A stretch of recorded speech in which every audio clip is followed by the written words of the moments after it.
Bienvenidos a esta sesión. Vamos a continuar entonces con la exploración del menú administrativo de Drupal. ¿Cuál es su funcionamiento? En la última sesión que tuvimos, estuvimos explorando los primeros 4 apartados del menú. Estuvimos mirando los contenidos que teníamos en la estructura, en la apariencia y en la sección de ampliar. Así como a grosso modo, para que recordemos, la sección de contenido nos permite gestionar toda la información que se está trabajando dentro de las entidades. La sección de estructura me permite a mí crear elementos visuales y ubicarlos dentro del sistema. También tiene que ver con todo lo que sea construcción. Ahí hay un apartado que más adelante vamos a ver, lo más probable es que hoy. Bueno, si no es en esta sesión, en la siguiente, vamos a mirar Views, que es uno de los pilares de Drupal. Apariencia, que tiene que ver con el look and feel, el cómo se ve el sitio al usuario final en los temas. Recordemos que tenemos 2 temas. El tema para el usuario final, que es por ejemplo este que estoy viendo acá, y el tema administrativo, que es el que nosotros vemos cuando entramos a administrar la información. La otra sección, que es ampliar, que también vamos a trabajar en ella eventualmente, que es para instalar módulos, la gestión de todos los módulos. Y estábamos en configuración, estábamos empezando a explorar configuración. La idea es que hoy podamos continuar con las otras 4 secciones que tenemos: configuración, usuarios, informes y finalmente ayuda, que es creo que de las más ignoradas de todas las que conozco. Vamos a continuar entonces con configuración. En la pasada sesión estuvimos trabajando las configuraciones básicas del sitio. Recordemos que dentro de este apartado nosotros podemos cambiar el nombre del sitio, el lema, la dirección de correo electrónico asociada al sitio. A esta dirección llegan las notificaciones, por ejemplo, de las actualizaciones que se están realizando. La página inicial predeterminada, que por defecto lo pone /node, pero vimos que podíamos cambiarla a cualquier otra ruta que estuviese creada dentro del sistema.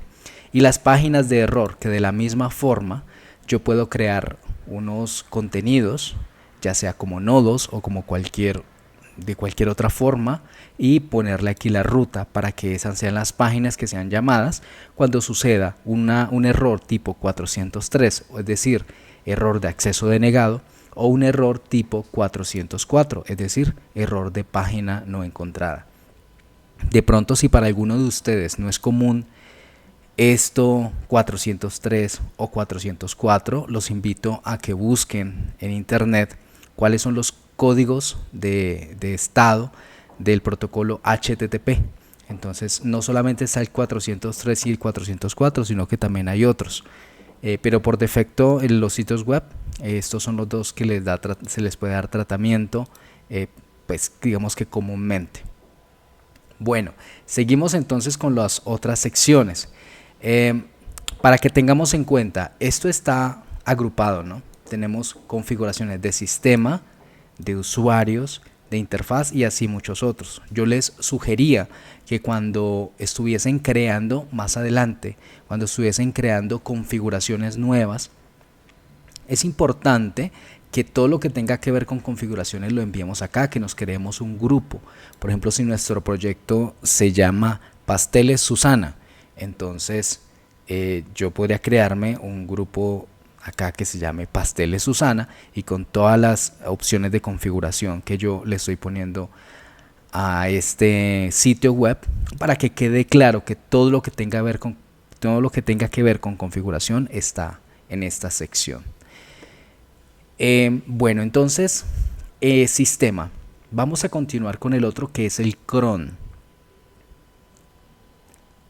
Acá estamos con el cron. ¿Para quién? ¿Para quién de los que están asistiendo a estas sesiones en vivo no es claro esta palabra cron? No sabe qué significa cron. Simplemente diga yo, no más. Yo. Johan. Perfecto. 2, listo. 3, Yo. 4, Yo, Yo. 5, yo 6, más o menos. 7. 7 y medio entonces. Bueno, el cron.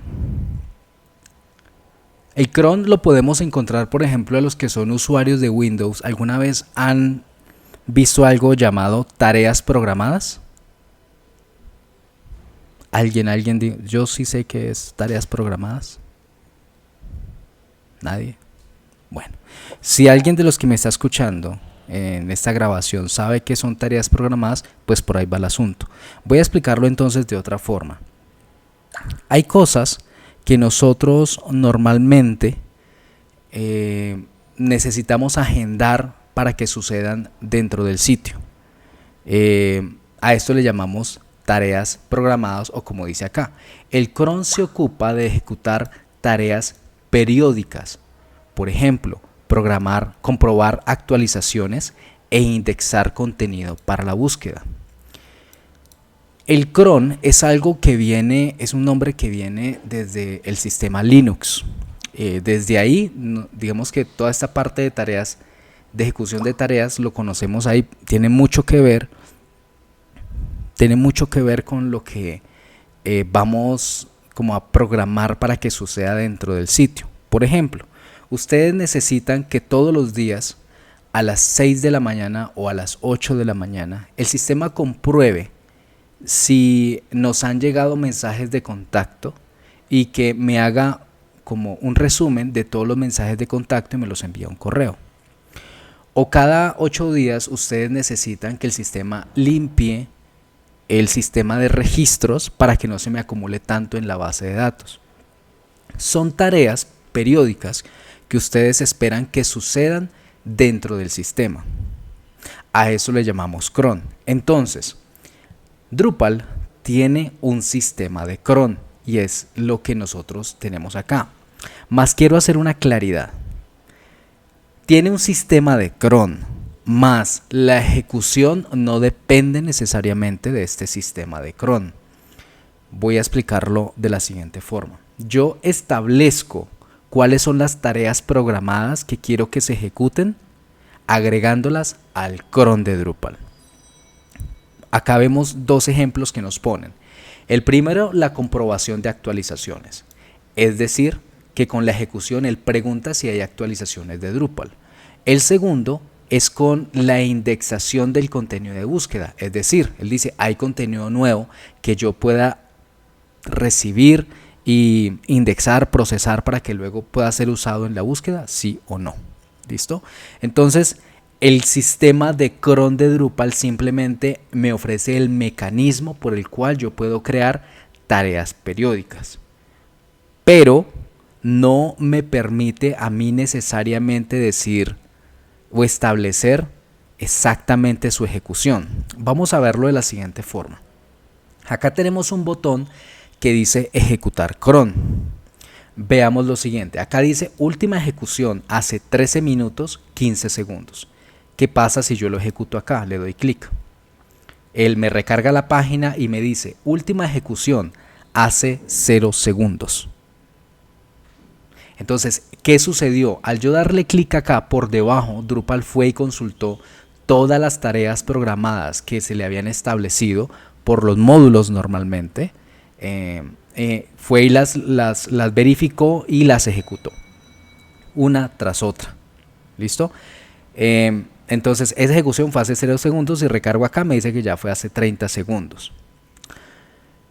Sin embargo, fíjense que la pregunta sería, venga, y entonces, ¿cada cuánto se ejecuta esto? Miremos lo siguiente, configuración de cron. Me dice, bueno, una opción que me dice registro de cron detallado. Los tiempos de ejecución de los trabajos individuales se escribirán en Watchdog. Este Watchdog, que traduciría como perro de vigilancia, bueno, la palabra exacta, creo que hay una mejor traducción. Sí, como perro de vigilancia. Tiene que ver con los informes de registro que estarían acá y lo vamos a ver más adelante. Entonces acá lo que me está diciendo es que cada vez que se ejecuta el cron se registra en el watchdog que el cron fue ejecutado. ¿Listo? Eso para que lo tengamos en cuenta. Con eso, si ustedes quieren saber si el cron se ejecutó o no, podrían ir a ver los registros. Lo otro es que tenemos acá algo que dice ejecutar cron cada tanto. Entonces acá tenemos nunca, si queremos que definitivamente el cron no se ejecute desde esta interfaz, y ya le explico cómo es eso. Una hora, cada 3 horas, cada 6 horas, cada 12 horas, cada día o cada semana. Dice, se puede encontrar más información acerca de la creación de tareas programadas acá. De hecho nos da una URL. A ver, miremos qué pasa. Pongámonos de curiosos. ¿Qué pasa si le doy clic acá? No, acá no tiene nada que ver. Creo que acá hay una falla de algo. De esta URL no está bien en la traducción original. Book para quien quiera corregir esta traducción en drupal.org. Bueno, yo programo las tareas, y este sistema que tenemos acá en Drupal 7 se solía conocer como ¿cómo es? Poor Man's Cron se llamaba en Drupal 7. Poor Man's Cron. ¿Qué hace esta funcionalidad? Que con cada visita que se hace al sitio, él pregunta constantemente, ¿es tiempo de ejecutar el cron? ¿Sí o no? ¿Es tiempo de ejecutar el cron? ¿Sí o no? Entonces, por ejemplo, nosotros tenemos acá establecido que se ejecuta cada 3 horas. Acá me dice que la ejecución fue hace, veamos, 3 minutos, 3 segundos. Entonces, si una persona llegó al sitio, por ejemplo, acá, en esta carga que sucedió acá, por debajo él pregunta, ¿es tiempo de ejecutar el cron? Entonces acá dice, sucedió hace 3 minutos, 3 segundos, no han pasado 3 horas, entonces no se ejecuta el cron. Así como lo tenemos establecido acá. Si lo tenemos, por ejemplo, cada hora, pues él preguntará constantemente en las peticiones que llegan hasta el backend, si es momento de ejecutar el cron. Eso no le toma más de unos cuantos milisegundos, así que no tiene afectación en el rendimiento. ¿Cuándo sí tiene afectación? Cuando él dice sí, es hora de ejecutar el cron. En ese momento, al usuario que le tocó esta carga acá, él va a decir, uy, el sitio está como lento. En ese instante, porque es que en ese momento se van a ejecutar todas las tareas, comprobación de actualizaciones, limpieza de registros, bueno, todo lo que haya por debajo se va a ejecutar en ese mismo instante. Entonces, esta es una de las formas en que yo puedo hacer que mi sitio ejecute el cron, y es con las visitas que va teniendo por parte de los usuarios. Pero ¿qué pasa si yo necesito que exactamente cada hora me ejecute una tarea? Por ejemplo, hay un módulo que a nosotros nos permite sacar copias de seguridad. Entonces digamos que con ese módulo nosotros queremos lograr que se saque una copia de seguridad a la 1 de la mañana todos los días. Pero por cosas de la vida, si nosotros dejáramos esto en manos de la navegación o de la exploración que hacen los usuarios a nuestro sitio, por cosas de la vida nadie se conectó a la 1, entre las 12 de la noche y las 3 de la mañana, por ejemplo. Entonces, la ejecución del cron no sucede sino, por ejemplo, a la primera visita, que fue a las 3 de la mañana, no a la 1 de la mañana, como yo tenía planeado. Yo lo tenía que se ejecutara a la 1 de la mañana, pero nadie visitó el sitio a la 1 de la mañana. Es decir, Drupal no tenía cómo comprobar absolutamente nada. La persona se conectó fue a las 3 de la mañana, es decir, que a la final, a las 3 de la mañana, fue que terminó ejecutándose. Entonces, si yo necesito que el cron se me ejecute a ciertas horas, o por ejemplo, nosotros tenemos sitios que necesitan que el cron se ejecute cada minuto, porque son sitios transaccionales. Son sitios en donde, por ejemplo, una persona hace una compra y luego de haber hecho esa compra espera recibir algo relacionado a esa compra, sea el recibo, sea compró un producto digital, entonces necesita acceder al producto digital, así que necesitamos procesar esa compra lo más rápido posible. ¿Qué hacemos nosotros? Ponemos el cron a que se ejecute cada minuto, y cada minuto está consultando si ya es tiempo de procesar compras. Pero fíjese que yo no tengo esa opción acá. Acá no dice que yo puedo ejecutar eso cada minuto. Entonces, ¿Qué puedo hacer yo? Bueno, hay dos formas adicionales de poder ejecutar el cron. Una es, por ejemplo, hacer que esta URL que tengo acá, que me pone acá, para ejecutar cron desde fuera del sitio, esta URL, que yo pueda poner esta URL en algún lado, en alguna máquina, por ejemplo, que la visite, en la máquina la visite cada minuto, o en algún servicio externo que me permita a mí ejecutar esta URL cada minuto. Esa es una opción. La otra opción es que dentro de mi máquina yo ejecute algo que aún no hemos visto, pero es una herramienta para ejecución de comandos de Drupal desde la consola, que se llama Drush. Desde Drush yo podría controlar eso. ¿Cuál es la diferencia entre estos dos y cuál recomiendo yo? Si es posible que ejecutemos Drush, es mucho mejor que lo hagamos de esa forma, porque evitamos tener que exponer esta URL. ¿Por qué les digo evitar exponer esta URL? Porque si de pronto ustedes tienen alguna tarea que pueda ser pesada y resulta que con la ejecución de este cron esa tarea pues siempre se va a ejecutar, puede suceder que si esta URL está expuesta, un atacante podría tomar esta URL y empezar a ustedes a ejecutarles eso cada minuto, muchas máquinas, y hacer que su sitio pues sufra de un ataque de negación de servicio porque lo está saturando. Entonces esta URL debe ser privada. Obviamente los que están viendo en este momento están diciendo, uy, ya les tengo la URL del sitio de HAL. Bueno, esto es un demo, ¿no? Esto va cambiando. Pero esto no tiene que, esta URL por favor no la dejen expuesta en ningún lado, en ningún sitio público que ustedes no tengan pues control con usuario y contraseña. Yo he usado un servicio que se llama cron job. A ver si lo encontramos por acá. Cron job.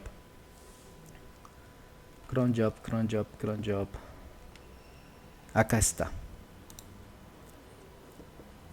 Por ejemplo, ¿qué nos sucede con los sitios que están en Pantheon? Resulta que Pantheon no nos deja ejecutar Drush, no nos deja ejecutar pues sí comandos con Drush periódicos dentro del mismo entre la misma máquina que tenemos para ejecutar nuestro sitio, sino que nos tocaría externamente. Entonces, o yo pongo una máquina externa que con la línea de comandos que nos da Pantheon para ejecutar Drush, lo pongo a ejecutar cada minuto, o me contrato un servicio que me navegue esta URL que tengo acá en esa cantidad de tiempo. Entonces, este es un sitio que yo les recomiendo para hacer esa tarea, se llama cron-job.org. No les cobran nada, es gratuito y pueden dejar ejecutando su URL cada minuto, y de ahí para adelante ustedes pueden programar las tareas. Entonces mi recomendación por ese lado es esa. Fíjense en lo siguiente: hace 9 minutos y 45 segundos se ejecutó. Según lo que dice acá, si yo ejecuto esta URL, el cron se ejecuta. Entonces vamos a probarlo. Abro la URL, ya se ejecutó. De hecho, fíjense que me queda página en blanco, no hace nada, porque por velocidad espera no renderizar nada. Y si yo recargo acá, me dice que pasó hace 9 segundos. ¿Sí? Entonces el cron se ejecutó también con esta URL. En resumen, cron son tareas periódicas. Yo establezco cuáles son esas tareas periódicas que quiero realizar. Las defino. Luego de definirlas, yo debo asegurarme de programar el cron. Ya sea por el método que tiene Drupal acá, que me permite establecer cada cuánto se ejecuta, que también puedo desactivarlo, ¿no? Puedo desactivar esta opción de acá y no se me ejecuta desde la navegación del sitio. Eso es importante, por ejemplo, si yo no quiero que ningún usuario experimente eso de tener lentitud en el sitio en algún momento, entonces yo podría desactivarlo por acá. Igual no me interesa en este caso, 3 horas. La otra opción es poniendo a algún servicio o algún script que yo haga a navegar esta URL en el tiempo que yo necesito. O la otra es usando Drush para que me ejecute el cron cada cierto tiempo. Configuración. Siguiente grupo. Pasemos a usuarios. Este usuario de acá es la configuración para la administración de usuarios que tenemos acá. Entonces, ¿qué tenemos en estas opciones de configuración? Configuración de la cuenta. Veamos la descripción que decía: configurar las opciones predeterminadas de usuario, incluidos los campos, requisitos de registro y mensajes de correo electrónico. Ok.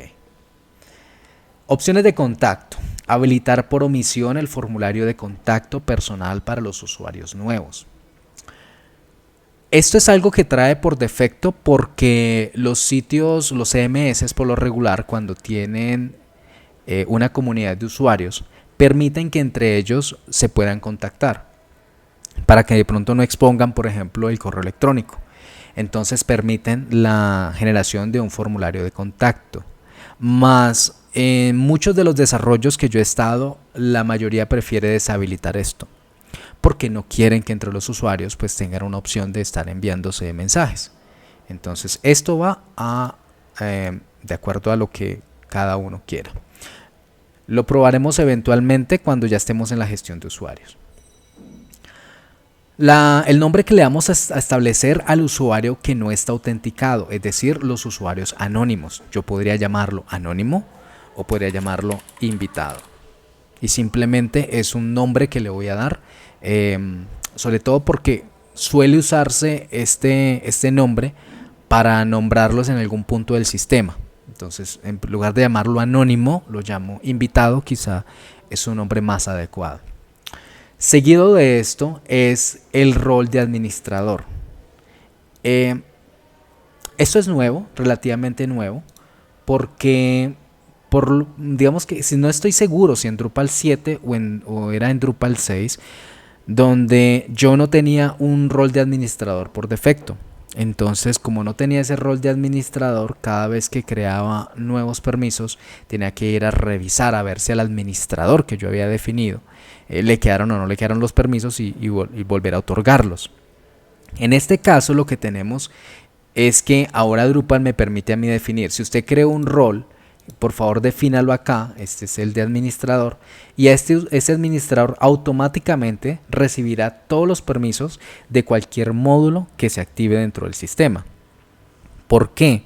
Porque es que en Drupal tenemos un usuario que es el usuario super administrador, es decir, el omnipotente dentro de este CMS, el que puede hacer de todo, el que no lo pueden bloquear, el que tiene el control absoluto, que es el primer usuario que se crea en el sistema, es decir, el que estamos usando nosotros. En el caso mío se llama admin, en el caso de ustedes como lo hayan creado. Ese primer usuario es el que nosotros llamamos el usuario super administrador, puede hacer de todo. Pero puede ser que más adelante nosotros también necesitemos otros usuarios que también sean administradores y que tengan los permisos otorgados automáticamente del rol administrador. Entonces acá tengo yo la opción para establecer que un rol va a ser establecido como administrador. Acá pues se llama administrador, lo mismo, pero podría tener otro nombre. Ahorita que veamos los roles, pues vamos a entender mejor esa parte. Creación y cancelación de cuentas. Entonces, opciones: ¿quién puede crear cuentas? Con esta opción yo puedo limitar la capacidad que tiene el usuario. También sucede que cuando yo estoy trabajando en un sitio, alguien dice: venga, pero yo no quiero que en mi sitio cualquier persona venga y pueda crearse una cuenta automáticamente. Yo lo que quiero es que la persona primero me contacte y yo le creo la cuenta, yo como administrador. Entonces, o que la cree pero yo tengo que aprobarla. Entonces acá tenemos las opciones: solamente yo como administrador o uno de los administradores pueden crear cuentas, o los visitantes pueden crear cuentas y dejo abierto el sitio. Por ejemplo, el sitio de una empresa no quiere que le estén creando cuentas de visitantes, cuentas constantemente, porque su objetivo es únicamente mostrar información y tendrá sus administradores y editores, pero no le interesa tener una comunidad en su sitio web. Entonces no le interesaría y solamente lo dejarían solo los administradores. O la otra opción es que lo abren, pero solamente van a autorizar a aquellos que consideran pertinentes. Otro check dice: solicitar verificación por correo electrónico cuando un visitante crea una cuenta. Entonces, al momento de yo crear esta cuenta, me va a llegar un correo electrónico en donde yo voy a poder definir que que la persona dé clic a un enlace para que quede activo dentro del sistema. Con esto verifico si no me están llegando suscripciones de cuentas que son correos inválidos, que sean robots generando correos que estructuralmente están bien pero que realmente no existen. Entonces de esa forma se verifica con un segundo paso. La otra opción es habilitar el indicador de fortaleza de una contraseña. Esto yo creo que ahora lo vamos a hacer en una práctica para que identifiquemos cómo funciona cada una de estas opciones y podamos tener más claro, porque pues lo vemos, lo leemos, pero no lo visualizamos y ahí de pronto no nos queda tan bien. Ya vamos a mirar este indicador de fortaleza de contraseña y qué pasa cuando lo activamos o lo desactivamos. Al cancelar una cuenta de un usuario, ¿qué queremos que suceda? Que se desactive la cuenta y que se mantenga su contenido, que se desactive la cuenta y se retire la publicación de su contenido, o que se elimine la cuenta y atribuimos todo su contenido al usuario anónimo. Esto es, por defecto, pues simplemente se desactiva la cuenta y se mantiene su contenido.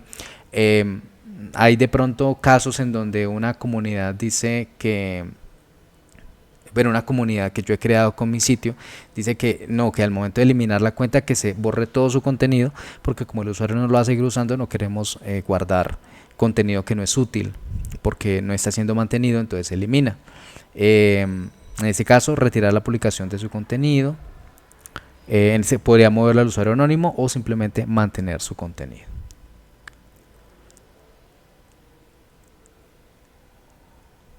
La opción de dirección de correo electrónico para notificaciones. Dice, las direcciones de correo electrónico que se utilizan como desde dirección para todas las notificaciones de la cuenta se indican a continuación. Entonces yo puedo poner acá una dirección de correo electrónico.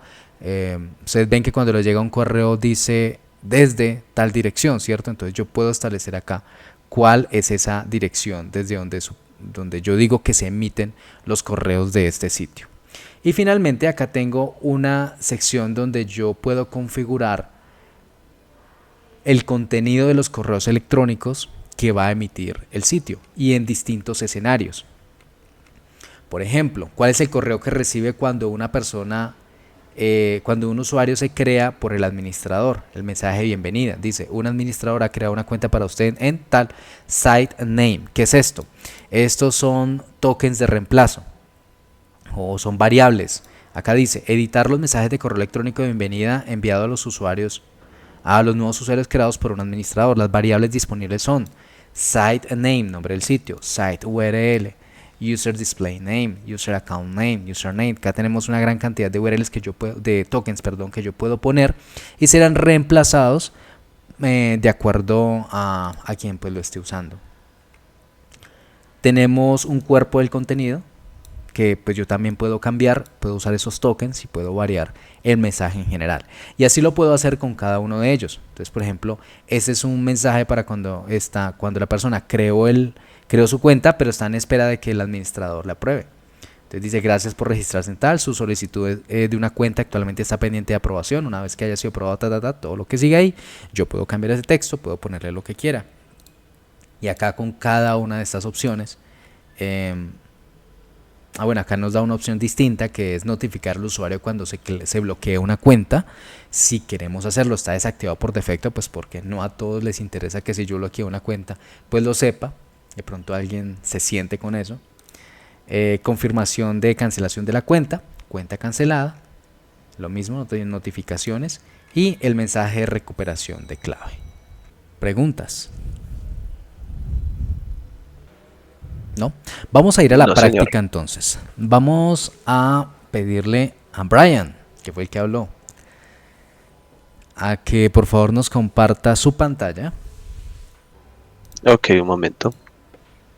Listo.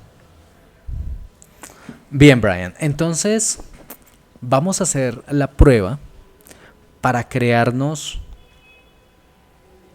una cuenta. Te voy a pedir que abras en una pestaña aparte, en una incógnita puede ser, abras la URL y vamos a ver lo siguiente. Tenemos en la parte superior la opción de iniciar sesión. Dale clic, por favor. Y tenemos la opción de crear nueva cuenta. Ok, entonces acá nos dice dirección de correo electrónico, nombre de usuario, imagen, opciones de contacto. Fíjese cómo acá nos permite también establecer si yo quiero habilitar el formulario de contacto personal. Ahí lo tengo. Ah, pero de hecho acá yo no puedo establecer mi contraseña. Bueno, miremos los mensajes. Regístrate por favor con cualquier dirección que tengas.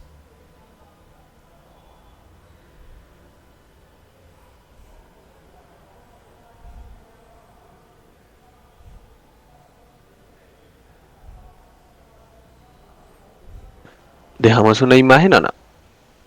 Si quieres, como para llenar datos nomás.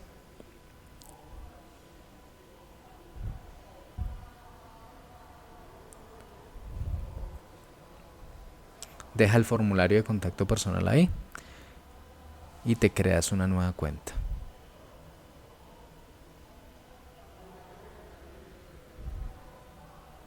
Ya existe, porque con este correo fue que te creaste esta cuenta al parecer. No, fue con otra. Vamos a mirar. Otra cuenta. Una personal. Un Gmail personal, por ejemplo. El Gmail personal fue como registré este. Utilicemos el de la universidad a ver qué pasa.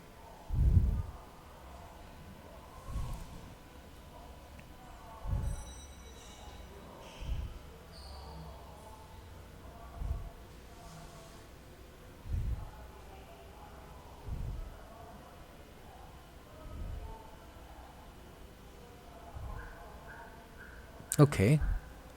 Ya le dice gracias por solicitar una cuenta. Está pendiente de aprobación por parte del administrador. Entonces, así es como lo tienes configurado en este momento, ¿no? Que la persona tiene que recibir aprobación del administrador. Sin mostrarnos ahí, ¿tienes cómo ver en otro dispositivo si te llegó un correo electrónico? Ya miramos. Aquí desde el celular. A mi celular no me ha llegado nada. No. Bueno, cabe la posibilidad como estamos usando una cuenta gratuita de Pantheon, que a veces los mensajes de correo electrónico podrían llegar a spam, porque no son necesariamente correos autorizados, entonces también podría estarte llegando allá. Pero miramos desde acá. Ahí te llegó, sí. Detalles de la cuenta para Brian Rivera en Practice Drupal 9. Listo. Entonces ahí tenemos el mensaje, que es el que está configurado donde les mostré hace un momento. Entonces, esa era simplemente para la confirmación, llegada de correo electrónico. Volvamos entonces. Vamos a estar ahí en la parte administrativa. Entonces, acá en la parte administrativa vamos a hacer una prueba adicional. En donde dice quién puede crear cuentas. Vamos a probar qué pasa si empezamos a variar esto. Baja. ¿Quién puede crear cuentas? Entonces vas a dejarle solo los administradores y guardas.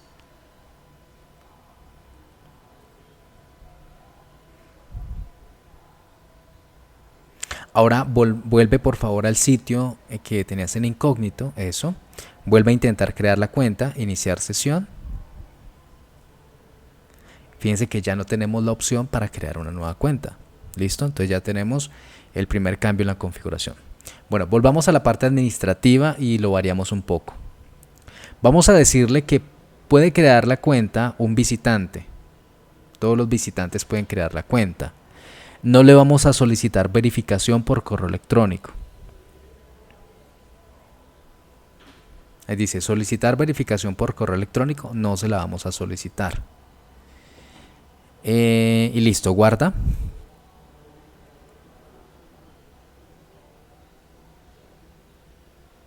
Vuelve a la interfaz donde estábamos. Recarga. Dale crear nueva cuenta. Ok, fíjense que ahora nos apareció el campo de contraseña. ¿Sí? Entonces, ¿cuál fue el que hizo que apareciera la opción para que pusiéramos la contraseña. Fue el haber retirado el solicitar verificación por correo electrónico cuando un visitante crea una cuenta. Eso fue lo que nos permitió que aparecieran las dos opciones. Ahora, note que ahí escribe una contraseña cualquiera. Tenemos algo que se llama fortaleza de la contraseña, dice débil. Esa parte de la fortaleza de la contraseña no es obligatoria, nosotros podríamos desactivarla eventualmente, porque noten que tenemos acá algo, y es que si bien es interesante para que el usuario vaya mirando cómo va su contraseña, podría ocuparnos algo de espacio y podríamos querer retirarla. Entonces veamos la opción de cómo retirarla. Volvamos entonces a la configuración administrativa y le quitamos el check en habilitar el indicador de fortaleza de contraseña. Guardas y pruebas de nuevo, recargas.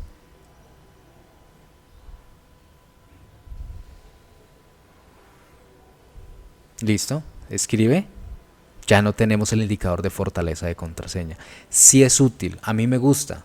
Sin embargo, hay situaciones en donde el cliente le puede decir: no, a mí no me interesa ese indicador, solamente me está ocupando espacio, yo quiero algo más limpio para el usuario. Entonces ya saben que no tienen que hacer algo supremamente loco para quitarle esa opción. Bien, Brian, muchísimas gracias. ¿Preguntas hasta este punto? Tal parece que no. Listo, entonces continuamos. Ahí la ven. Sí, señor. Sí.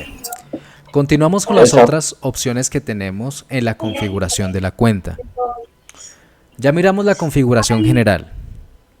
Vamos ahora a pasar a la administración de los campos. Noten esto, tenemos administrar campos, administrar la visualización del formulario y gestionar presentación. ¿A qué nos suena esto? A lo mismo cuando vamos a nosotros a administrar un tipo de contenido, ¿verdad?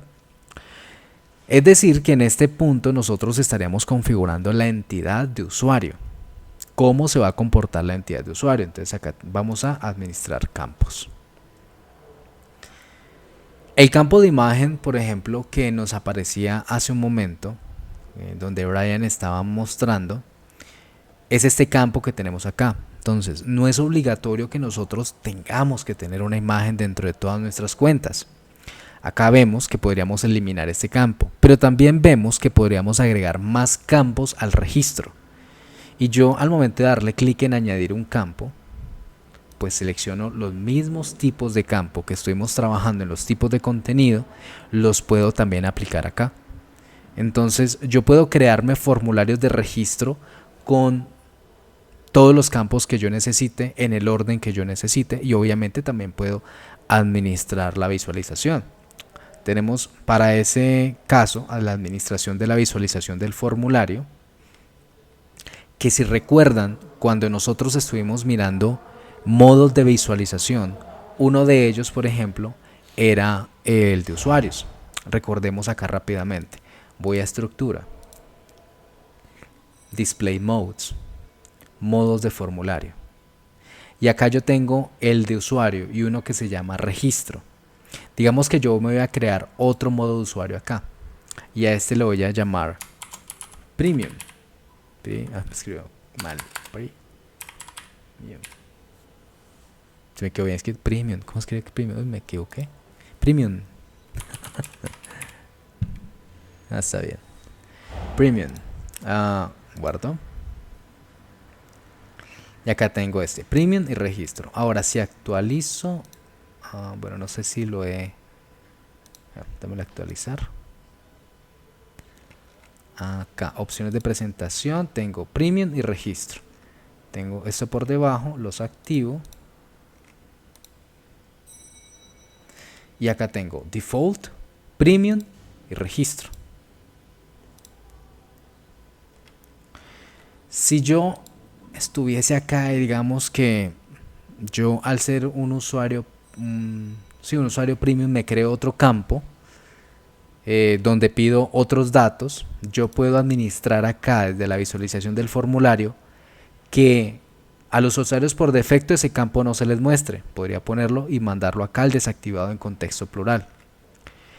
más a los usuarios premium ese campo sí les aparece. Entonces yo lo lanzo a esta opción. De esa forma yo puedo tener dos formularios distintos que ambos me están registrando usuarios. ¿Vale? Podría tener por debajo, por ejemplo, una actuación para que cada usuario que se me registra como premium automáticamente sugiera que quede con otro rol.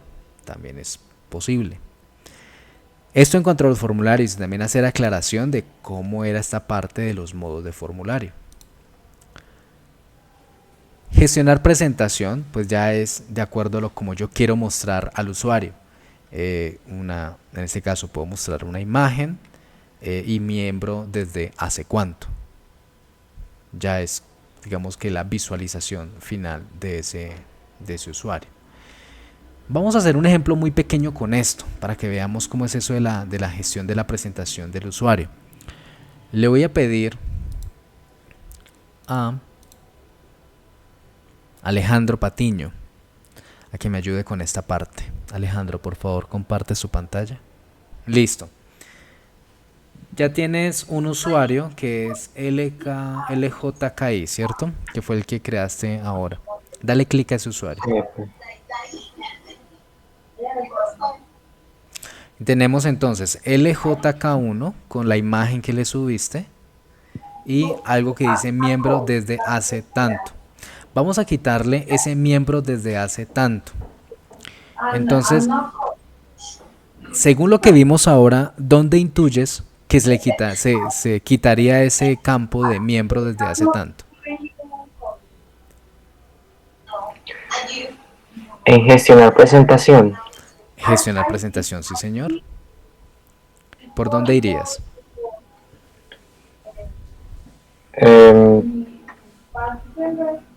Configuración de la cuenta. Sí ¿cierto? señor, va muy bien, ajá.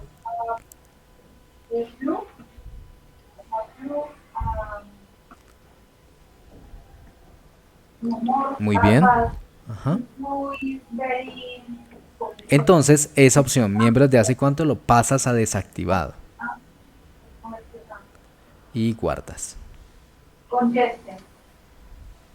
Perfecto. Ahora vuelve a mirar el usuario cómo te aparece.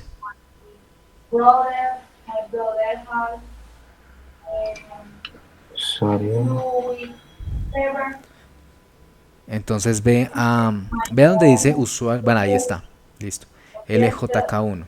Y ya se nos desapareció esa opción de abajo de miembro desde hace cuánto. Eso es lo que me permite a mí la gestión de los modos de visualización. Ahí estamos claramente afectando solamente uno.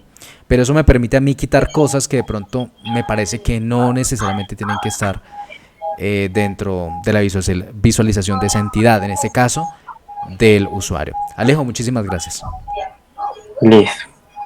Hasta ese punto hemos visto cómo gestionar la configuración de la entidad de usuario, en general la configuración de las cuentas. Volvemos entonces para continuar con las otras opciones de configuración. Interfaz de usuario.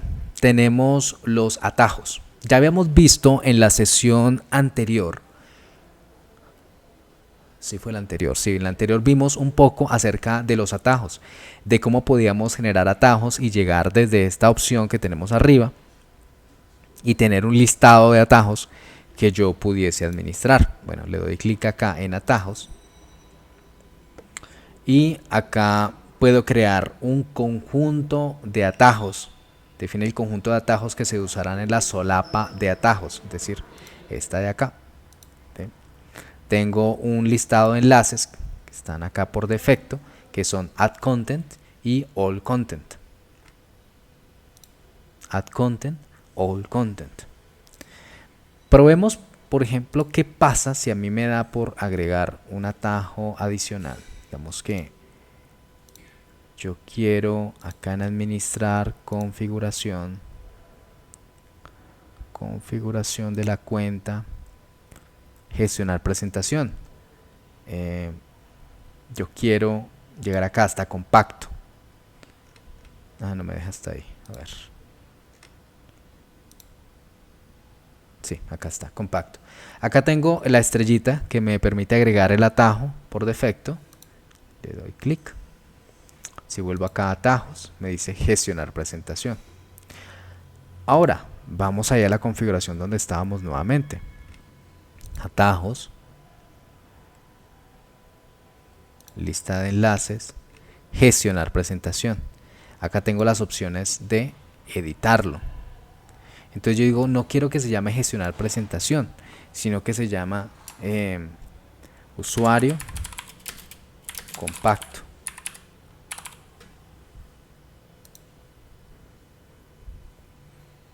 Atajos, y acá dice usuario compacto. Yo le doy otro título distinto al que venía trabajando.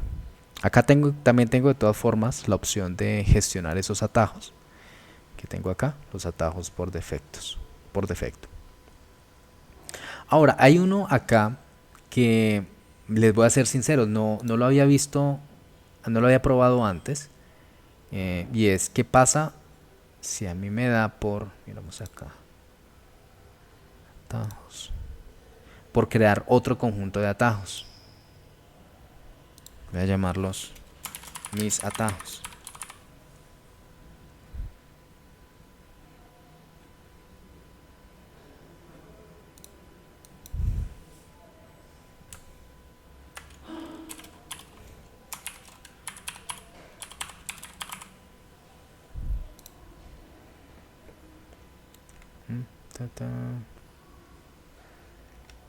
A ver.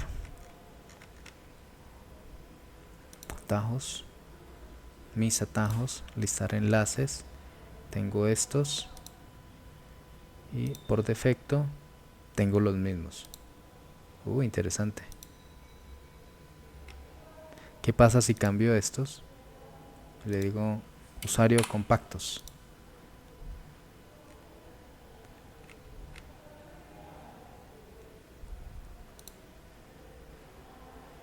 Estoy jugando, estoy probando. Nunca se me ocurrió qué pasaba si me ponía a jugar con esta parte de atajos. Acá sigue diciendo usuario compacto. Y acá dice usuarios compactos. Esa es la diferencia que le pongo a esto. Usuario compacto.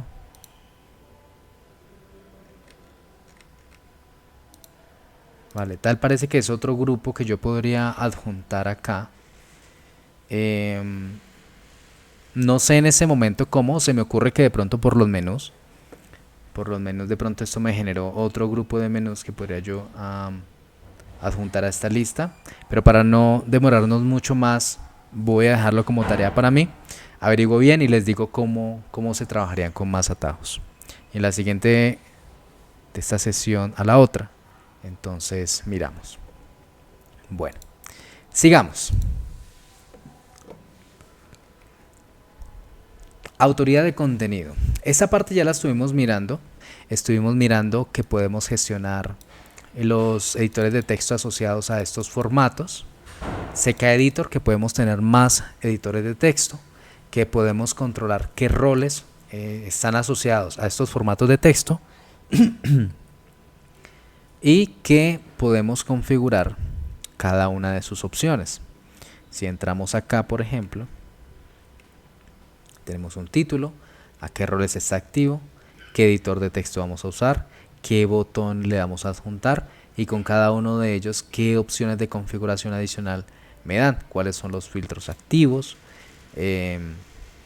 las limitaciones, las etiquetas permitidas. Toda esta parte la estuvimos mirando y eventualmente, pues para recordarla, los invito a que miren esa grabación, que hicimos un ejercicio bastante largo sobre cómo agregar contenido, cómo gestionar los filtros, agregamos algunos botones y probamos algunos escenarios en donde de pronto algunos botones no podrían servir por algunos filtros activos. Bien, seguimos entonces, esa parte ya está abordada. Saltemos a desarrollo. Y dentro de desarrollo tenemos un conjunto, 4, vamos a mirar el primero que es rendimiento. Llegamos a una parte que ustedes van a escuchar todo el tiempo cuando estén desarrollando en Drupal, la famosa caché. ¿Quién me dice en sus palabras y tranquilo si no la tiene completamente clara, pero ¿quién se aventura a decirme qué es la caché? Son como datos que se van almacenando en la memoria de la página. Sí, ¿alguien quiere complementar esto?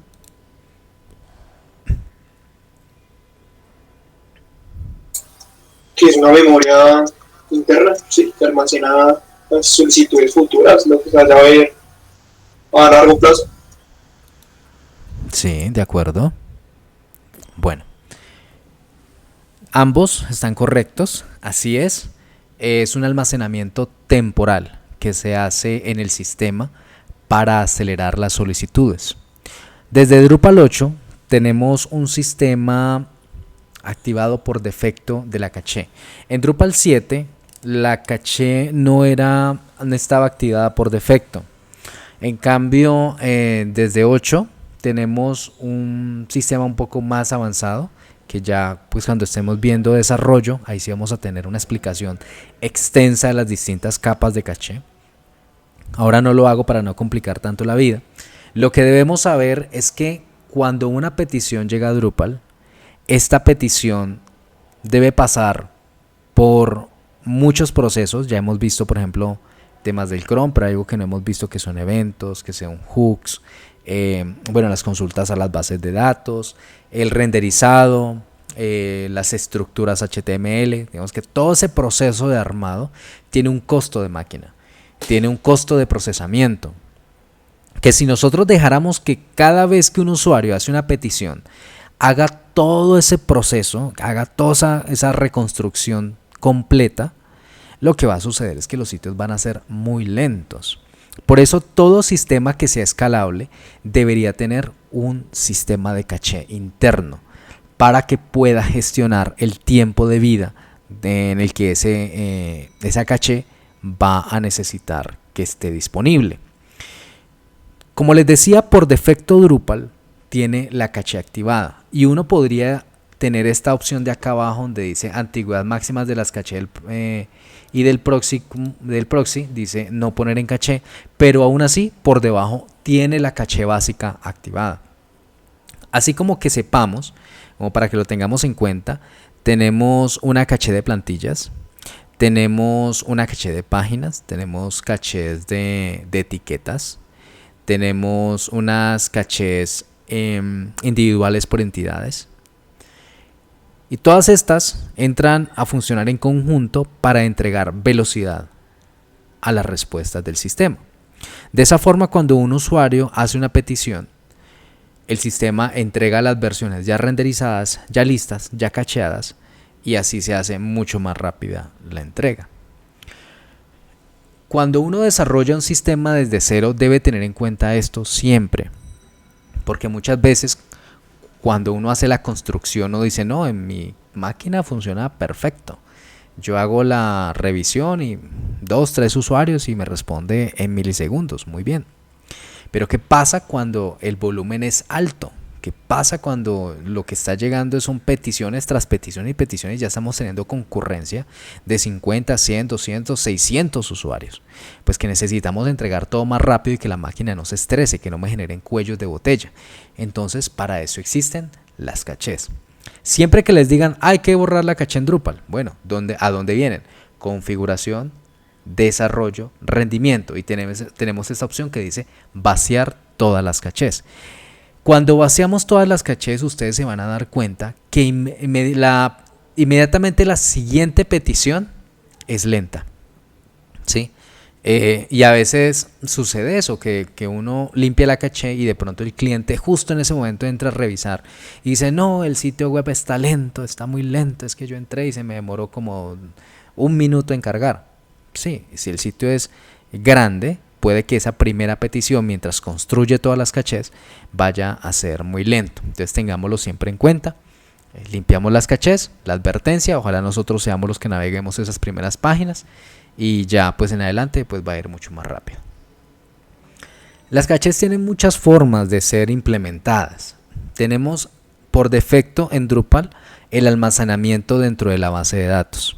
Es Está muy bien para sitios de tráfico bajo a medio, en donde tenemos la capacidad de tener una base de datos que me responde bien en un volumen de usuarios más o menos de 50, 100, 200 creo yo, como de concurrencia.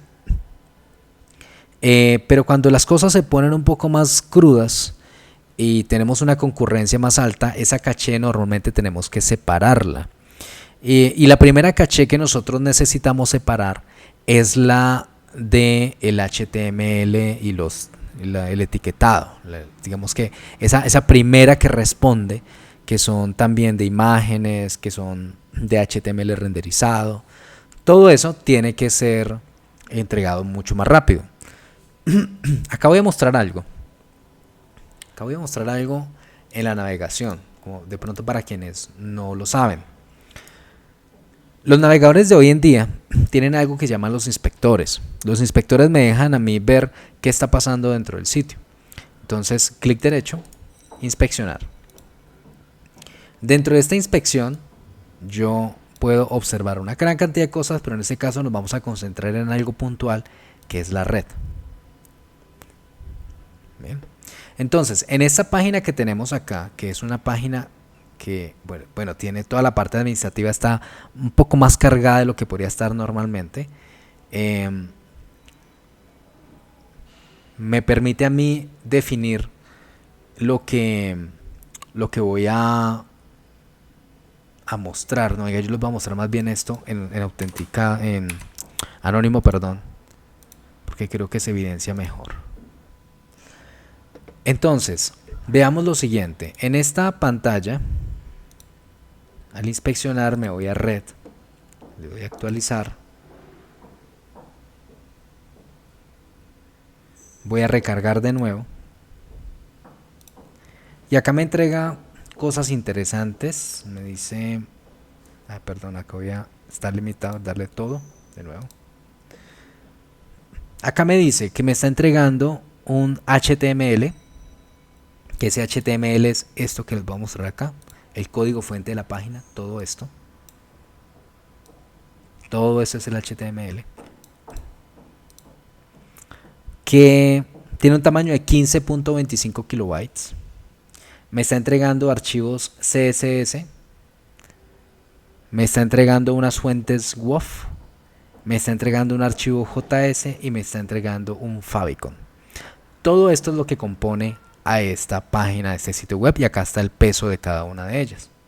Me dice además que me lo entregó en 529 milisegundos, más o menos la mitad de un segundo. Eso está pues bien, ¿no? ¿Qué más me dice acá? Que el total son 276.13 kilobytes. Esto es lo que está transfiriendo en todo lo que nos está entregando acá. Muy bien. Ahora, vamos a mirar otra cosa. Como estamos mirando la parte de rendimiento, es importante que entendamos cómo es que funciona eso. Yo desde la parte administrativa, en rendimiento, voy a vaciar todas las cachés. Le voy a dar clic a vaciar todas las cachés. Espero un momento a que termine. Y ahora voy a volver al sitio. Recuerden que acá cargó en 529 milisegundos. Voy a darle recargar. En este caso me recargó en 1.30 segundos. ¿Sí? Porque la caché se reconstruyó. Aunque el tamaño sigue siendo el mismo, 276.14 kilobytes. Voy a recargar. Y en este caso otra vez ya me la dejó en medio segundo, 459 milisegundos. Y puede variar unos cuantos milisegundos entre uno y el otro, pero pues el promedio está en eso, más o menos medio segundo. Eso fue lo que sucedió en la caché. Estábamos acá. Les decía que cuando nosotros estamos trabajando con las cachés, cabe la posibilidad de que cuando yo tengo ya mucha concurrencia necesite delegarle esa parte de los archivos estáticos y el HTML. Por eso les mostraba ya cuáles eran los recursos que estábamos recibiendo. recibíamos un HTML, recibíamos JS, recibíamos CSS. Cada una de esas peticiones cuando caen al servidor lo estresan, porque el servidor tiene que estar procesándolos. Pero a la final nosotros podemos delegarle eso a algo que sea mucho más rápido, que simplemente no tenga que procesar nada, sino que cachea y entrega, cachea y entrega. Y para eso nosotros podemos usar un proxy que nos sirva como capa intermedia de caché. Para eso tenemos sistemas como Varnish, tenemos como Nginx Cache, tenemos como Like HTTPD. Tenemos varios que nos funcionan, o incluso CDNs. CDNs como CloudFront de Amazon, Fastly, Akamai. Todos estos son sistemas externos que funcionan como proxies y cachés intermedios, que lo que hacen es, por ejemplo, cuando se hace una petición de la página HTML, él recibe la petición, dice aún no es tiempo en que la caché haya expirado. ¿De dónde toma ese tiempo? De acá. Nosotros le decimos, por ejemplo, que la antigüedad máxima de las cachés del navegador y del proxy, de hecho acá tenemos en cuenta una cosa acá, tiene que ver con el tiempo que se establece que va a demorar esa caché. Acá le decimos que, por ejemplo, puede ser una hora. Usa una cabecera en el encabezado de caché control y el navegador le va a decir, esta caché expira en una hora.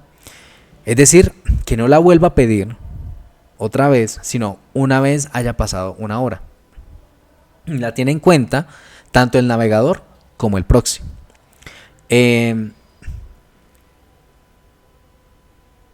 Esto es muy importante tenerlo en cuenta, sobre todo cuando estamos trabajando en sitios que de pronto tienen un rango de actualización más alto.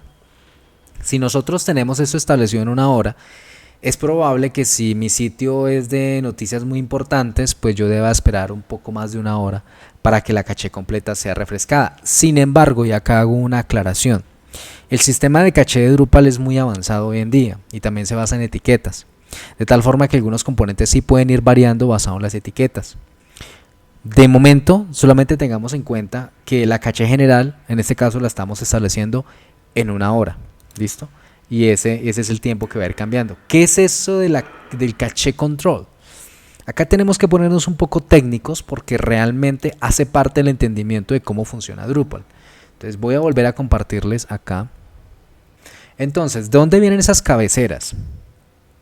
Toda petición HTTP tiene unas cabeceras asociadas. Por ejemplo, esta de acá. Tenemos las cabeceras de la respuesta. Dice, caché control, must revalidate, no cache y privado. No tenemos un tiempo, no hay una caché establecida. Digamos que en las auditorías que yo a veces he hecho sobre rendimiento, en donde nos llaman y nos dicen, no, es que el sitio está lento. No sabemos qué pasa. Muchas veces yo he encontrado que es porque no le han establecido un tiempo de caché. Entonces está respondiendo siempre la base de datos. A eso se refiere con caché control, que es el que nosotros estábamos viendo acá. Vamos a establecerlo en una hora. Vamos a darle guardar configuración. Y vamos a ver si acá me lo toma directamente y si no limpio la caché. Actualizo. No, voy a limpiar la caché.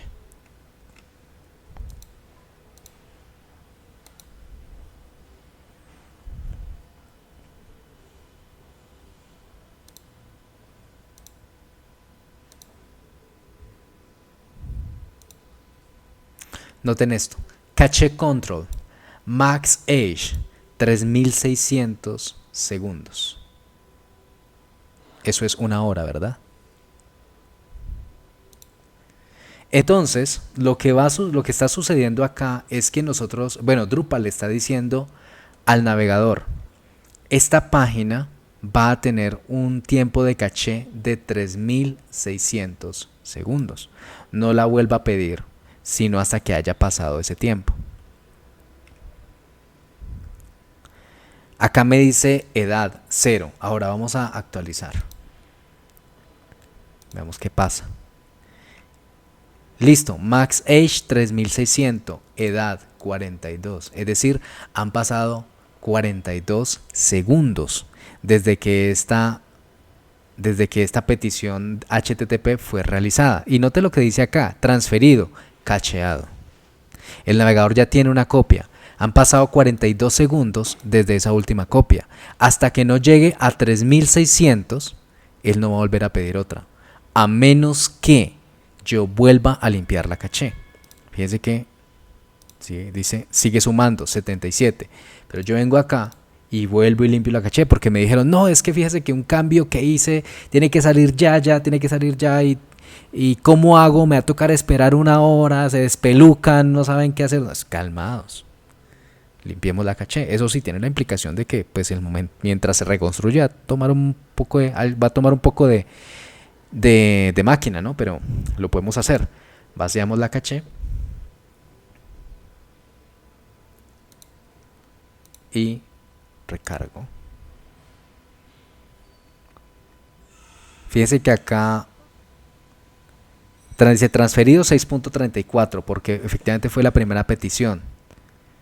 Vuelvo y recargo. Bien, acá está en Age 0. Listo, se volvió a resetear porque ya limpié la caché. Vuelvo y acá ya me dice transferido, cacheado y empieza a contar otra vez. ¿Cómo estamos? ¿Preguntas? Sí, Jaime, una consulta. Señor. ¿Y la caché dónde se almacena? O sea, él se puede almacenar en varias partes, o sea, en el servidor o en el navegador o como... Vale, no, es una muy buena pregunta. Mira, acá estamos viendo, en este ejemplo que tenemos dos puntos de almacenamiento. Uno está en la base de datos. Hay unas tablas que empiezan por cache tal cosa. Si uno explorara las tablas que tiene instalados, se va a dar cuenta que esas tablas se van llenando cada vez que la caché va siendo reconstruida. Y ahí es donde Drupal las va almacenando para que no tenga que procesar todo de nuevo. Pero por otro lado, le estamos diciendo al navegador, a través de esta cabecera, le estamos diciendo que él también guarde una copia. Específicamente de aquellos elementos que son estáticos, del HTML en este caso, ¿sí? Si yo le quito esto, que era como lo teníamos antes, solamente estamos dejando actuar la caché de base de datos de Drupal. Es por eso que cuando yo hice este cambio tuve que darle clic a vaciar todas las cachés, porque acá lo que estoy haciendo, es vaciando las cachés que están almacenadas en la base de datos, reemplazándolas por un nuevo renderizado. Y el navegador, como recibe una nueva cabecera, dice, bueno, esto es algo distinto a lo que yo tenía, entonces vuelvo y lo almaceno pues en mi espacio, en mi storage local del navegador y lo dejo por una hora en este caso. Entonces ahí tenemos actuando dos cachés. Pero podría suceder que nosotros ponemos en el intermedio también a un proxy. Entonces el proxy también recibe esta cabecera. El proxy también lo guarda por una hora, adicional al tiempo que los hago. Bueno, y también lo guardaría el navegador. Casi que ellos dos coincidirían en ese tiempo. Si la petición es al mismo tiempo, ¿no? Y si uno quisiera seguir escalando, puede meter más sistemas de caché internos. Por ejemplo, un caché a nivel de base de datos con Redis o Memcache. Allá son arquitecturas un poco más avanzadas. ¿Respondí a tu pregunta o te enredé te enredé la historia? No, gracias, sí, me queda muy claro. Listo. Ya despejé dudas. Qué pena, o sea, se indica que en una hora va a durar la caché, ¿cierto? Sí, señor. Entonces lo que estábamos viendo en la consola del navegador, eso es el cache, la tabla donde... Cache control, de hecho. Sí, fíjense cómo yo lo puedo cambiar acá a un día. ¿Qué pasa si lo cambio un día? Guardamos configuración, vacío todas las cachés. Lo que les dije, acá estoy vaciando las cachés que están almacenadas en la base de datos. Esperamos. Vuelvo acá. Noten que acá teníamos 3600, ¿no? Que era una hora. Recargo. Hace la petición. Y ahora acá me aparece 86.400 segundos. Un día. ¿Vale? En sitios donde de pronto necesitan que la caché no demore tanto, pues no, 5 minutos. Para mí está muy bien que cada 5 minutos se reconstruya. porque es que yo publico mucho y no quiero estar limpiando cachés cada nada, entonces listo. Entonces 5 minutos, vaciamos la caché y recargamos. ¿Cómo nos queda? 300. ¿Vale? La última parte de esta sección del rendimiento tiene que ver con la optimización del ancho de banda. A ver, cuando nosotros estamos desarrollando, nosotros podemos estar agregando los archivos CSS y JavaScript desde dos puntos, o desde el tema o desde los mismos módulos. Cada módulo puede llegar a tener su propio CSS o su propio JavaScript. Y si nosotros hacemos cuenta, si cada módulo llegase a tener su propio CSS y su JavaScript, y yo tengo, por ejemplo, no sé, activados 40 módulos, tendría 40 archivos CSS, 40 archivos JavaScript disponibles. Eso pues haría que las peticiones sean largas. Veamos lo siguiente. Ahora estábamos mirando en esta petición de acá que se está tardando 410 milisegundos, más o menos medio segundo, estábamos hablando de eso, y que teníamos 276 kilobytes transferidos. Guarden ese dato por ahí para que lo tengan en cuenta. También lo voy a tomar por acá.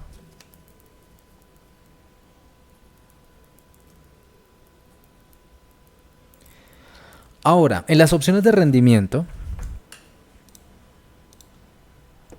yo puedo tener la opción de combinar los archivos CSS en unos cuantos archivos. Depende de la cantidad de archivos CSS que yo tenga. Pueden estar combinados en 1, 2, 3, 5, por ahí más o menos. Lo mismo los JavaScript. Voy a desactivar esto para que veamos qué es lo que pasa. Bueno, antes de eso, quiero que noten acá en los CSS solamente me están recibiendo 2. Si los filtro acá por CSS, solo hay 2 archivos CSS que están siendo recibidos. Miren la estructura de estos nombres de archivo. Cuando ustedes vean estos nombres de archivo así, ustedes deben saber que son archivos CSS comprimidos. Me he encontrado en situaciones en donde personas que de pronto no han tenido la oportunidad de aprender o que alguien les enseñe Drupal cómo funciona esta parte, llegan y buscan esos archivos en sus carpetas y los modifican. ¿Qué pasa? Esos son archivos temporales. Y luego pasado, digamos que lo modificaron y la caché estaba en un día y al otro día van y dicen, no, pero es que se me perdieron todos los cambios en CSS que yo hice. Claro, es que estos eran archivos temporales. Y Drupal los va a estar cambiando constantemente de acuerdo a cómo la caché va variando. Entonces, siempre que vean archivos de esta forma es porque los generó Drupal de forma temporal. En JS pasa lo mismo. Fíjense que acá tenemos solamente un JS que tiene un nombre de archivo así como raro. Es porque es temporal. Bien, todos. ¿Qué pasa si yo entonces le quito esta opción? Estaban así, ¿no? Estaban así. Entonces les quito el combinar archivos CSS y juntar archivos JavaScript. Le doy guardar configuración. Voy a vaciar todas las cachés de nuevo. ¿Por qué tengo que hacerlo? Por lo mismo que les he venido diciendo. Tenemos activado Drupal por defecto, pues guarda todo en caché. Voy a recargar. Primera recarga con caché, está reconstruyendo. Acá le tomó 2.9 segundos y transfirió 334 kilobytes. Voy a actualizar.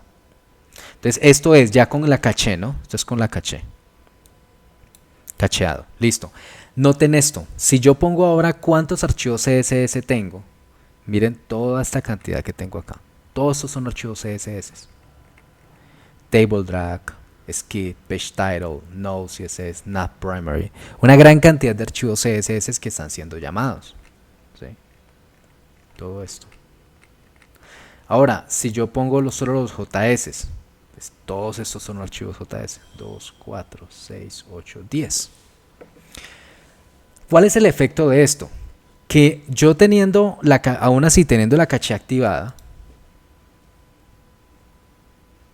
el sitio me está cargando más allá del medio segundo que estábamos mirando hace un momento.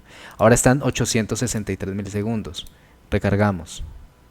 1.1 segundo. O sea, ya pasó casi al doble del tiempo de ejecución.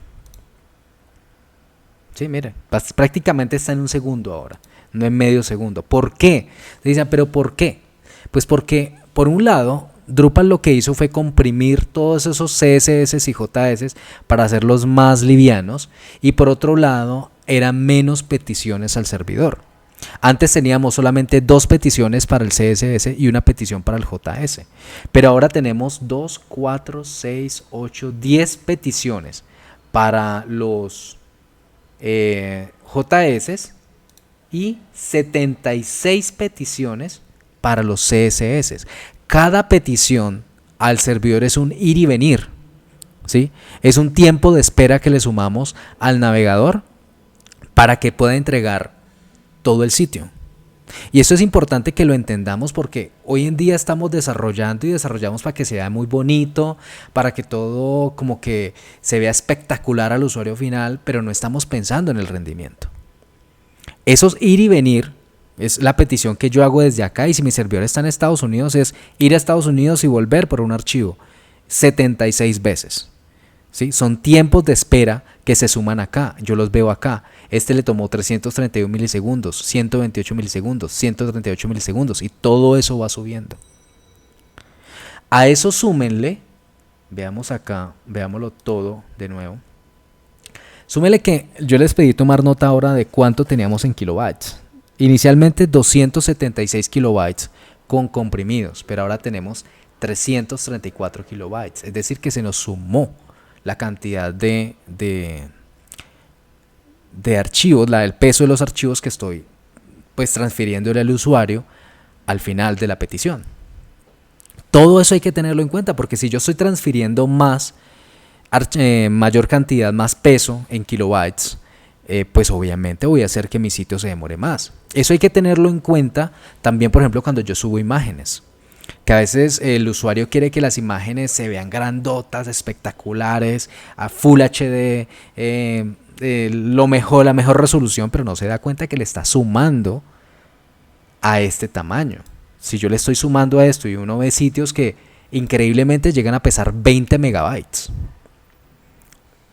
Imagínense, o sea, con un celular usted esté bajando 20 megabytes, se les comió el plan de datos en menos de nada, lo que hoy en día eso ya casi no es un problema, pero antes pasaba eso, pero también está la experiencia, porque bajar 20 megabytes en un teléfono es muy distinto a bajarlos en un desktop.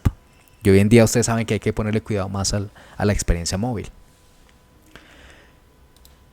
Por eso la recomendación es que los entornos de producción siempre tengan esto activado. La compresión de los CSS, la compresión de los JavaScript, y que la caché también de HTML esté activada, porque esto nos da rendimiento. Encuentro muchos comentarios de personas que dicen es que Drupal es muy lento. No es que sea lento, es que lo estás configurando mal. Porque estos aspectos de acá, pues las personas no lo tienen claro, si no tienen la experiencia, y alguien claramente tampoco les ha explicado cómo es que funciona. Acá volvemos a activarlo. Vamos a hacer el contraste nuevamente.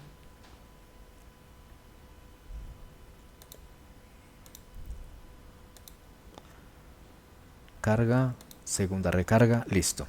Segunda recarga, 276 kilobytes, 373 milisegundos. ¿Sí? Ya ahí ustedes se dan cuenta cuál es la diferencia que tenemos.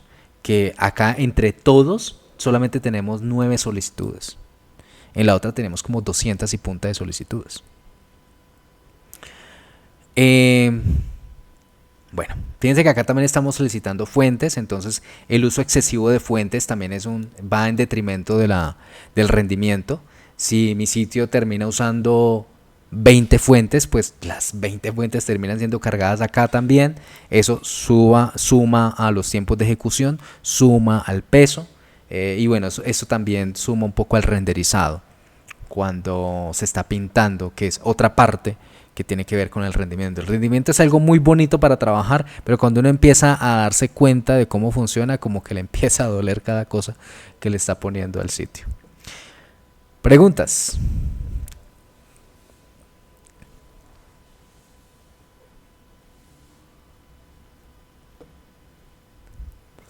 Quedaron atónitos. ¿Cómo así? No lo puedo creer. ¿Qué es esto, Dios mío? mientras más archivos comprimidos salen en un sitio, menos solicitudes habrán para, Exactamente. Ujú. por ejemplo, esos 276 kilobytes. Ya es el peso, o sea, ya sería en total el peso de lo que cargó o sea, de lo que pesa el sitio más bien. Sí, señor. Continuamos entonces. Ya últimos minutos para finalizar esta sesión. Estamos en desarrollo. Ya miramos la parte de rendimiento. Miramos,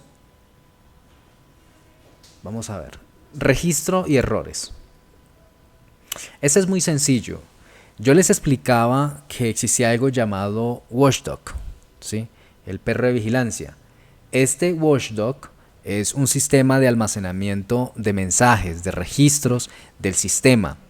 Entonces acá nosotros podemos configurar cómo se va a comportar. Mensajes de error que se deben mostrar. Entonces, por un lado, nosotros podemos configurar esto para que Drupal nos pueda mostrar mensajes de error mientras estamos trabajando. Por defecto dice, se recomienda no mostrar mensajes de error en los sitios en funcionamiento real, es decir, en producción.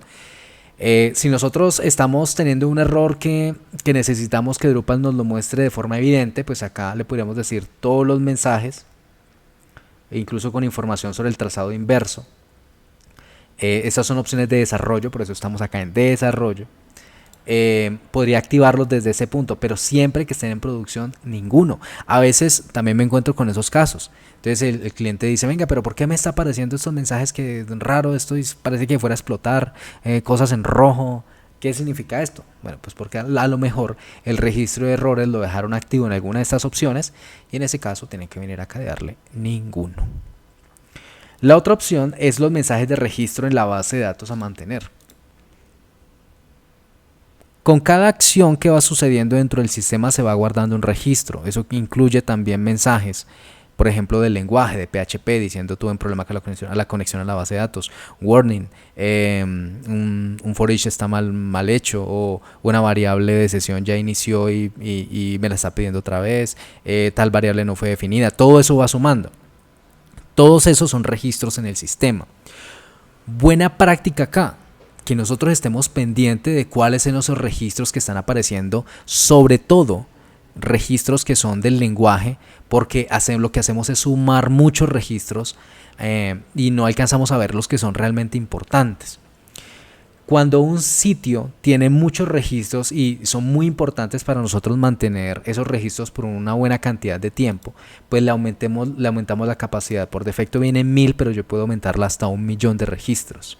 ¿Por qué no más allá de 1.000.000 de registros? Porque no es recomendado, porque la tabla se hace muy grande y hacemos que nuestra base de datos crezca demasiado. En ese caso, si nosotros necesitamos mantener un sistema de registros más grande que esto, lo recomendado es que lo enviemos a un sistema externo, a algo que tenga la capacidad de almacenarlos y procesarlos de otra forma. Existen herramientas como Datadog, existen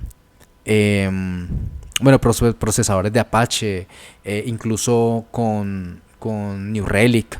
También tenemos la opción de enviar todos estos registros y que se queden almacenados allá y que no nos terminen, digamos que saturando la base de datos, que finalmente lo que nosotros necesitamos tener en nuestra base de datos del sitio es para lo que es constantemente algo operacional. Entonces acá dice, el número de máximo de registros, mensajes a registrar en el log de la base de datos requiere una tarea de mantenimiento del cron. ¿Qué sucede acá? Que con cada ejecución del cron, que ya vimos que es el cron, él va a preguntar cuántos registros hay. Les dice, no, a esta altura llevo 5.000, listo. Entonces el sistema ejecuta una tarea que ya tiene configurada por debajo gracias a este módulo de registro de errores y dice, va a dejarme los últimos 1.000. Entonces él va, con cada ejecución del cron, va limpiando y me dejando los últimos 1.000 que van quedando. Entonces si de pronto ustedes dicen, venga, pero yo tengo configurado para que solamente me guarde los últimos 1.000 registros, pero mi base de datos ha crecido y no me deja los últimos 1.000, sino que esa base de datos esa tabla ya pesa 1 GB Entonces lo más seguro es que su cron no se está ejecutando. Vaya y mire qué pasa con el cron porque no está haciendo la limpieza. ¿Preguntas? No, listo. Siguiente punto, modo de mantenimiento. Puede ser que su sitio necesite hacer algún cambio a su sitio y no quiere, por ejemplo, que estén habilitados las creaciones de cuenta, que de pronto está haciendo algún cambio que genera una muy mala experiencia al usuario final. Entonces necesita como que el usuario sepa que estamos en mantenimiento porque vamos a volver pronto. Entonces Drupal tiene una opción que es el modo de mantenimiento. Dice, utiliza el modo de mantenimiento al hacer una actualización relevante, sobre todo si los cambios podrían alterar a los visitantes del proceso de actualización, como por ejemplo, el actualizar, importar o exportar contenido, variar un tema, modificar los tipos de contenido, hacer las copias de seguridad. Algo que usted sepa que en general le va a afectar la experiencia del usuario o que va a dañar una funcionalidad, mejor páselo a mantenimiento. Dice que cuando paso a mantenimiento, los visitantes solo verán el mensaje de modo de mantenimiento, no pueden hacer nada más. Solamente aquellos usuarios que tienen un permiso, y cuando miremos permiso lo vamos a ver, tienen este permiso, usar el sitio en modo mantenimiento, solo esos usuarios estarán autorizados para acceder al sitio. Los usuarios autorizados pueden autenticarse directamente a través de la página de inicio de sesiones, es decir, /user/login. Y ese es el mensaje que me aparece cuando yo pongo el sitio en mantenimiento. Veamos, por ejemplo, tengo el sitio acá, ¿verdad? Tengo el sitio, página de inicio, lo pongo en mantenimiento.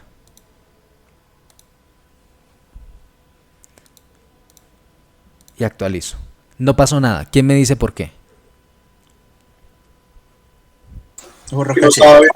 La caché, la famosa caché. Sí, señor. Está operando todavía. Resulta que pues Drupal tiene una caché muy fuerte, que de hecho en el navegador dijimos que el HTML tiene tanto tiempo. Entonces necesitamos forzarla. Venimos acá, configuración, desarrollo, rendimiento, caché.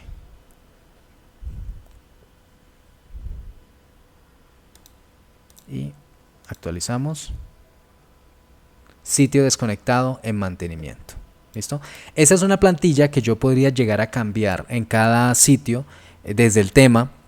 Tendría que elaborarla, tendría que hacerla como especialmente a lo que yo necesito. Es como muy recomendado que cada sitio tenga su plantilla de mantenimiento como algo mucho más atractivo para que los usuarios como que no sufran, no vean eso como algo agresivo.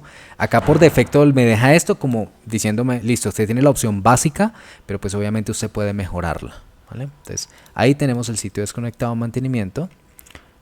Vuelvo y lo pongo entonces.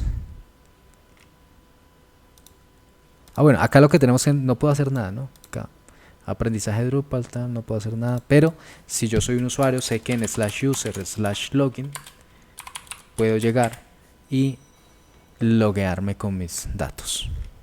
Listo, estas opciones quedan activas todavía. Quitamos el sitio de mantenimiento. Y ya tenemos de nuevo, bienvenido a aprendizaje Drupal 9.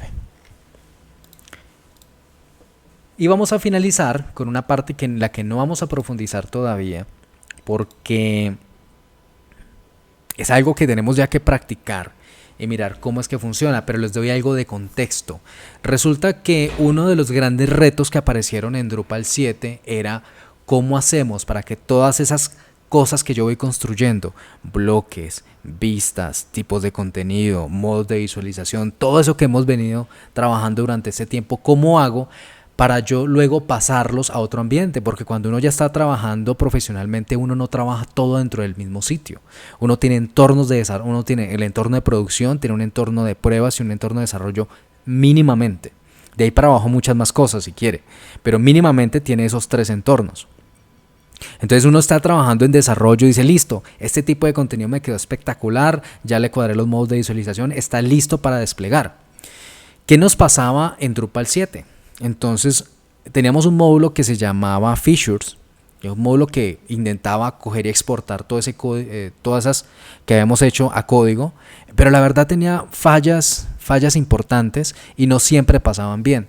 Entonces nosotros tuvimos experiencia de tener que pasar actualizaciones de sitios de noticias que eran enormes, que eran rediseños completos. Imagínense que a nosotros nos tocaba tomar nota de cada cambio que habíamos hecho y probarlo otra vez en el otro lado, y fácilmente un paso de producción se nos demoraba un día y una noche completa, porque teníamos que recrear absolutamente todo, y eso tenía que ser probado tras probado tras probado. Algunos de mis compañeros vieja escuela que trabajamos en esa versión recordarán que eso eran amanecidas haciendo ese tipo de cosas.